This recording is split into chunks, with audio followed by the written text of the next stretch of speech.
The storm had passed, but the river still rumbled, slow, heavy, alive. Police lights flashed across the fog, catching on a wooden bench by the water. 2 cups sat there, both still warm. A young officer frowned at the medic.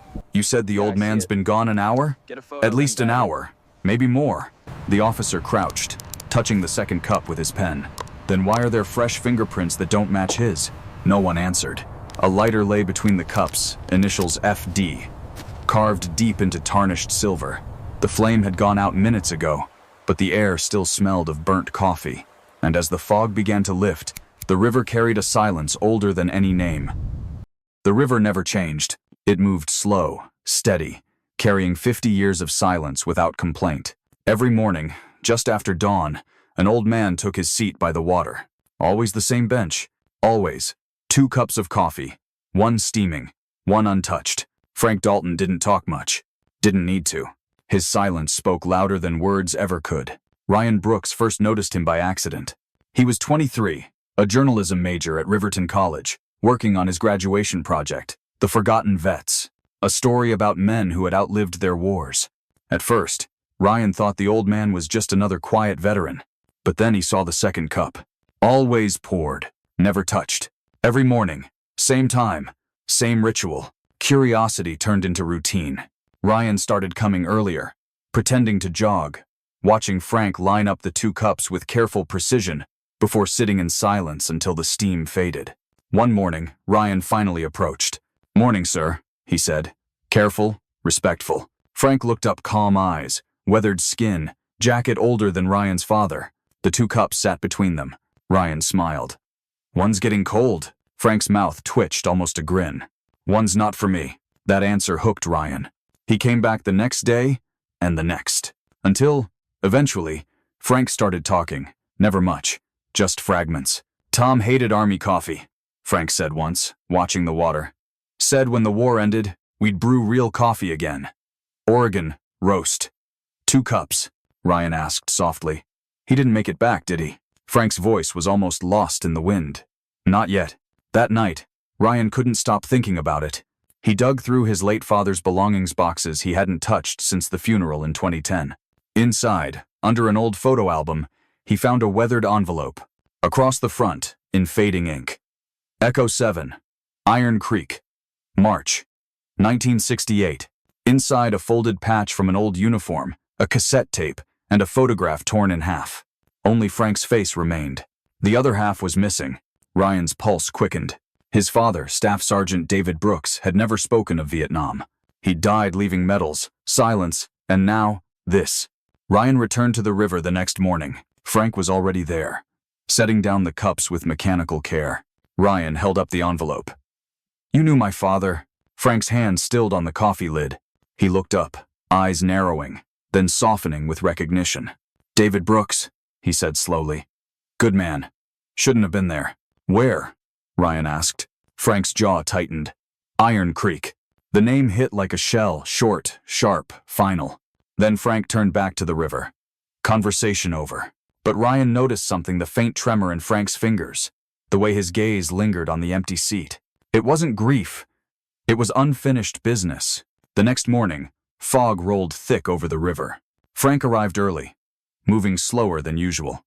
He placed 2 cups on the bench, then pulled out a photograph, the missing half of the picture Ryan had found. 2 young soldiers smiling at the camera. One bore the name tag Hale. Ryan's breath caught. "Thomas Hale." Frank didn't turn. "We promised to meet again when it was over. 2 cups, real coffee." Ryan glanced down and noticed fresh carving on the bench beneath the old weathered line. "For tea. See you by the river, 1968. Was something new, dated just weeks ago." He came back. "But I wasn't ready. FD 2024. Ryan frowned. "What does that mean?" Frank's voice cracked. "It means I waited 50 years and missed him anyway." He stood, buttoned his coat against the wind. "Your father once asked me why I keep showing up. I told him the same thing. I'll tell you, some debts don't die when the war ends." He placed the photograph on the bench, weighed it down with an old silver lighter. Initials engraved deep. F. D. "You want answers?" Frank said quietly. "Start with Iron Creek. But be careful, son. That mission buried more than soldiers. There were given into the weight. He tipped his hat and walked away into the fog. Ryan stayed behind, staring at the carved words. He came back, but I wasn't ready. And for the first time, he understood. This wasn't a story about waiting. It was a story about missing someone by seconds and living with that regret for a lifetime. That night, Ryan sat awake, the envelope open before him.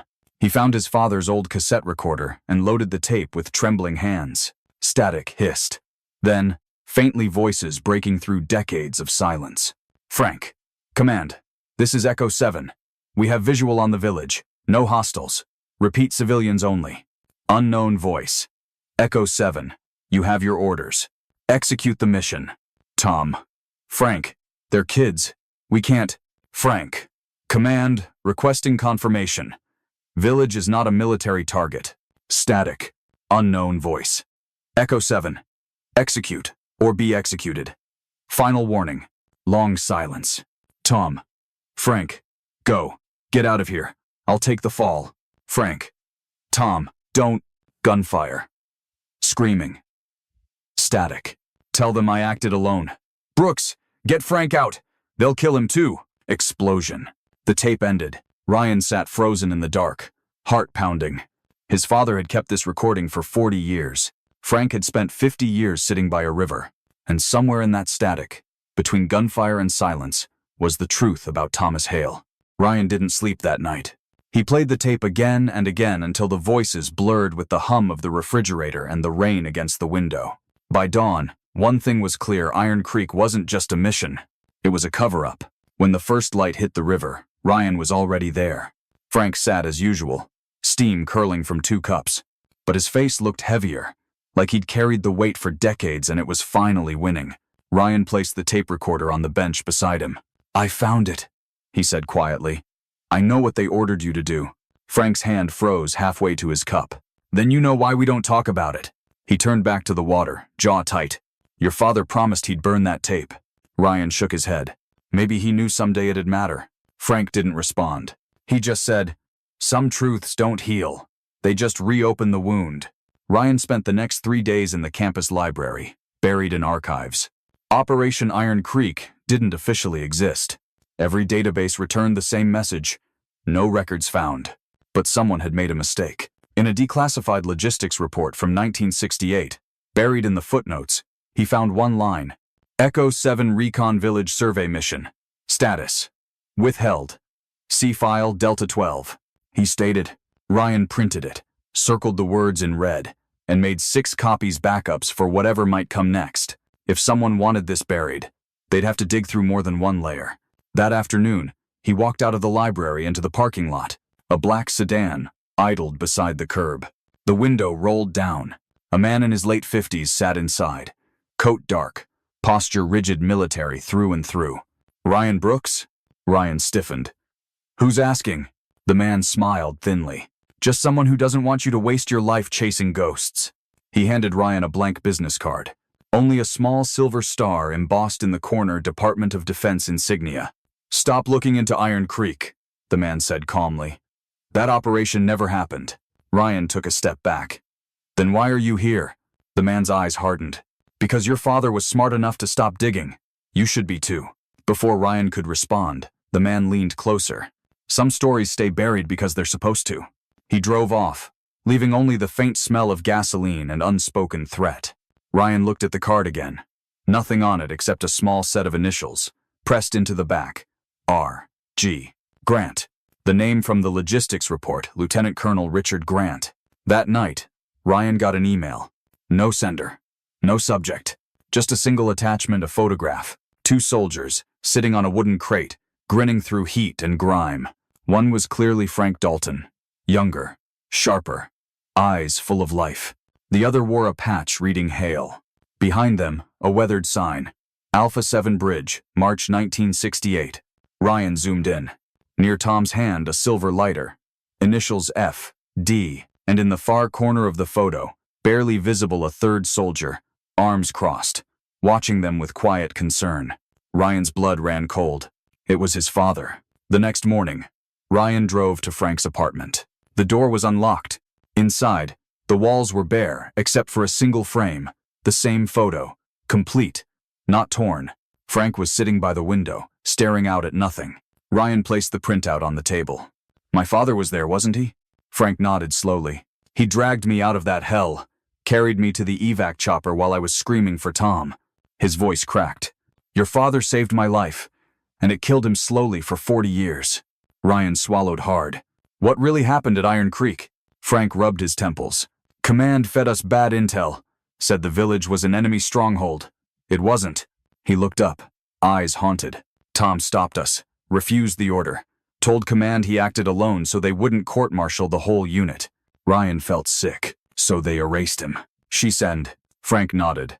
Worse than that, they let him rot. He pulled out a yellowed letter, edges soft from decades of handling. Got this in 75, no return address. Ryan unfolded it carefully. Frank, if you're reading this, I'm still alive. They kept me in a camp north of the DMZ for 3 years. When Saigon fell, I escaped. I can't come home, not yet. They're still watching, but I'll find you. By the river. Keep the coffee warm. T.H. Ryan's heart pounded. He survived. Frank's voice broke. 3 weeks ago, I got a call. Middle of the night. No caller ID. He looked at Ryan, eyes wet. It was him.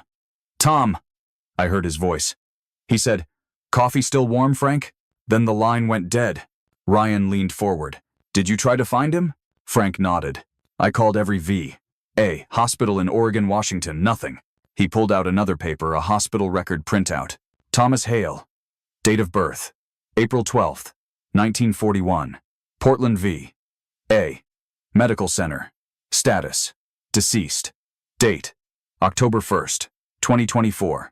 Ryan stared. He died 3 weeks ago. Frank's hand trembled. Same day he called me. The room went silent. Ryan felt the chill crawl up his spine. What time did he call? Frank checked his phone log. 6:47 a.m. Ryan's breath caught. What time do you usually get to the bench? 6:45. Always. That is not live. Ryan pulled up the hospital records on his laptop, scrolling through admission notes.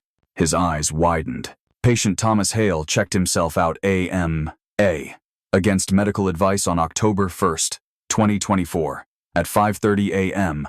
Terminal diagnosis. Patient stated, I have somewhere to be. Frank stared at the screen, face pale. He left the hospital to come see me. Ryan nodded slowly. And you were at the bench, but I didn't see him. Frank whispered. I swear I didn't see anyone. Ryan remembered the carved words. He came back, but I wasn't ready. Maybe you did see him, Ryan said quietly. You just didn't realize it was him. Canning. That evening, Ryan returned to the bench alone. The fog was thick, turning the world soft and gray. He sat where Frank always did, lighter in his hand. Under the bench, he found something he'd missed before a folded newspaper, edges dry despite the damp. On the front page, a headline circled in pen. Unidentified veteran found, near river, possible Vietnam POW. Returns home. Below it, a blurry photograph. The face was gaunt, aged, but unmistakable. Thomas Hale. Ryan's pulse raced. He flipped to the back page. A handwritten note in the margin. Tell Frank I made it back. T.H. Ryan stood, heart hammering. Tom had been here. He'd left proof, but Frank never saw it. And now, Ryan was holding the last piece of a 50-year promise that 2 men had almost kept. Almost. Frank didn't show up the next morning. Ryan waited an hour at the bench, 2 cups cooling in the mist, until he realized the old man wasn't coming. Then he saw something tucked beneath the bench, a note in Frank's unmistakable handwriting. If you want the truth, meet me at Miller's Diner. 2 p.m. come alone. Miller's Diner sat on the corner of Riverside Avenue, all chrome and chipped neon. Inside, the jukebox was silent, the air thick with coffee and old regret. Frank sat in the back booth, staring into a cup that had long gone cold. Ryan slid into the seat across from him. Didn't think you'd ever change locations, he said. Frank's lips curved faintly. Even ghosts need a roof sometimes. He slid a small envelope across the table, yellowed pages, official stamps, and a single photograph marked classified. At the bottom, in faded ink, Operation Iron Creek Alpha 7 Bridge, March 14th, 1968. Frank exhaled slowly. You ready to hear it? Ryan nodded. Then listen close. It's the only time I'll say it. March 14th, 1968. Quang Tri Province, Vietnam. The jungle was alive with sound insects, rain, distant thunder, and somewhere beyond the green hell, gunfire that wasn't meant for them. Yet, Echo 7 Recon had been in the field for 6 days. Sergeant Frank Dalton, Private First Class Thomas Hale, radio operator David Brooks, and 3 others, whose names history had already begun to forget.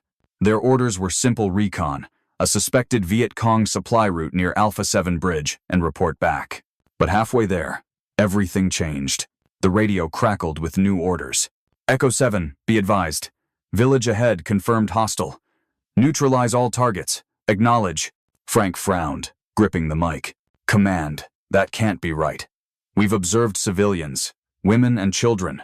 Repeat, civilians. Static hissed. Then a cold, clipped reply. Echo 7, execute the mission. That is a direct order.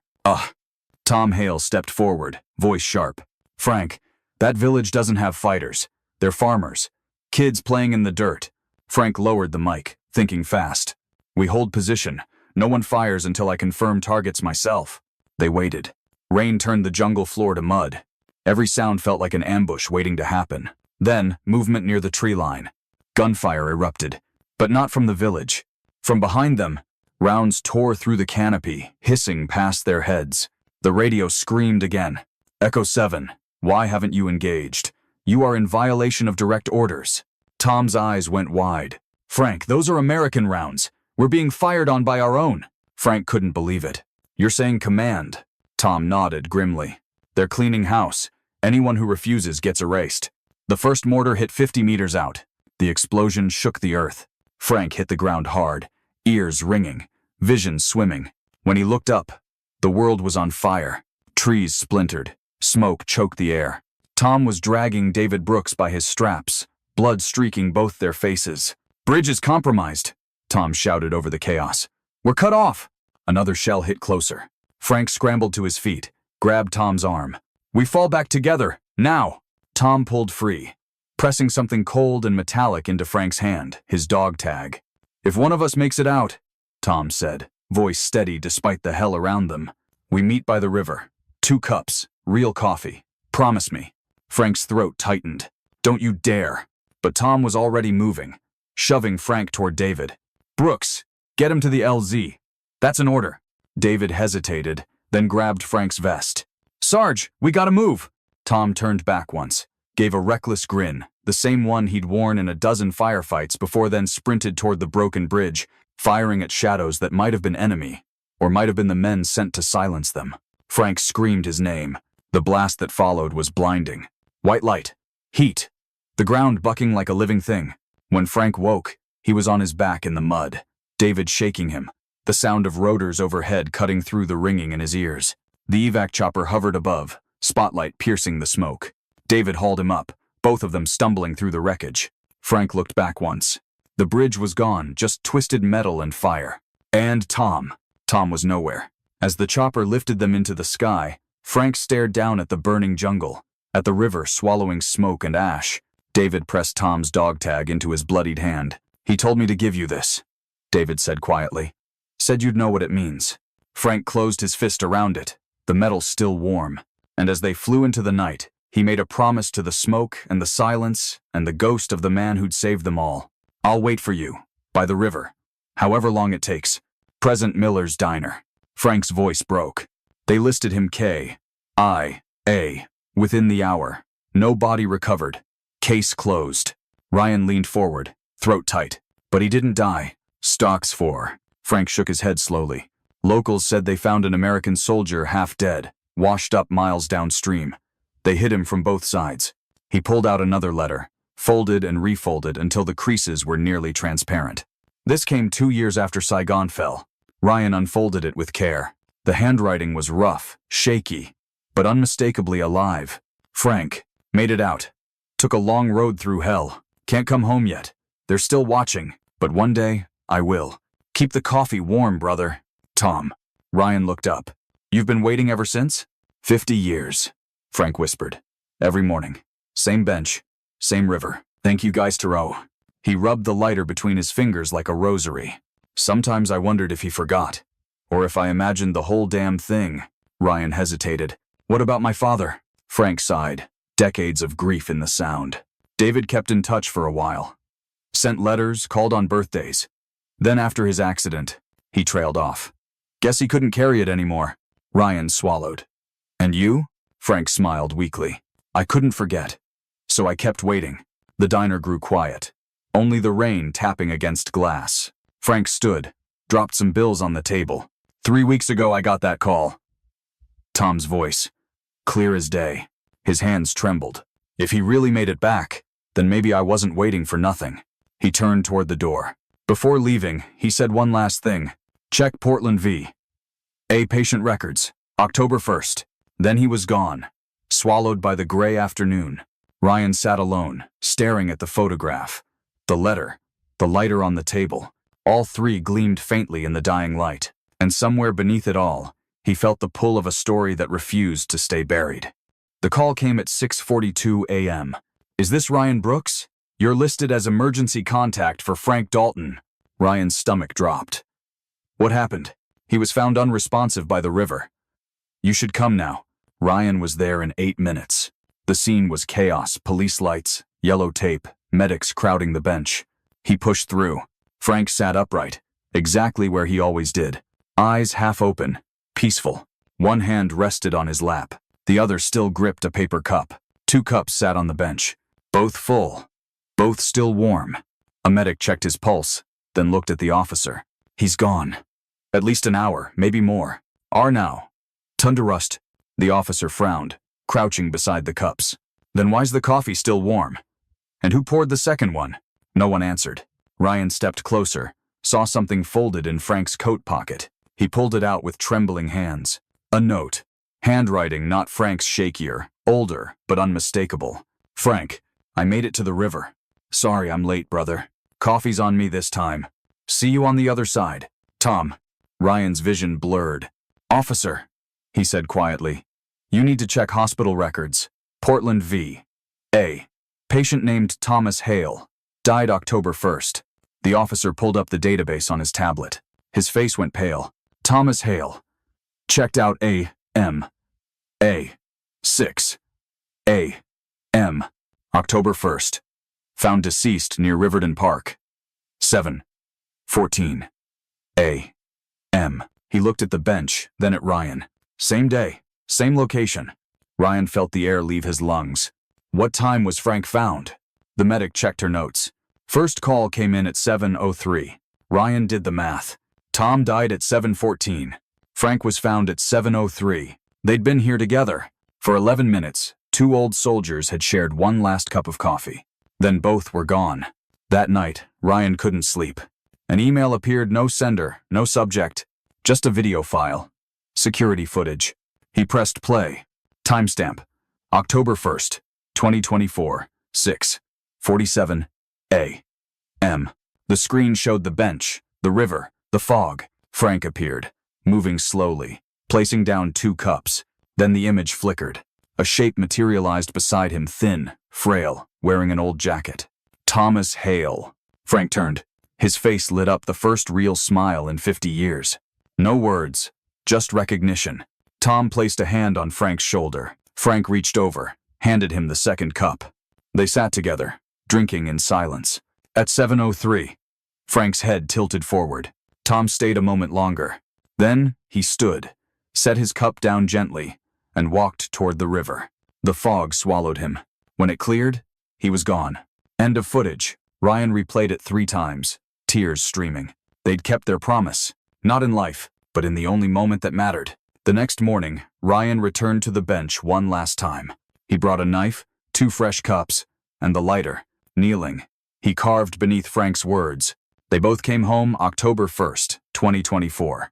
As he stood, wind stirred across the water. He placed the lighter between the cups, flicked it once. The flame held steady, then split into 2, dancing side by side before fading. When Ryan looked down, the lighter had changed. Both sets of initials now. F, D, and T, H.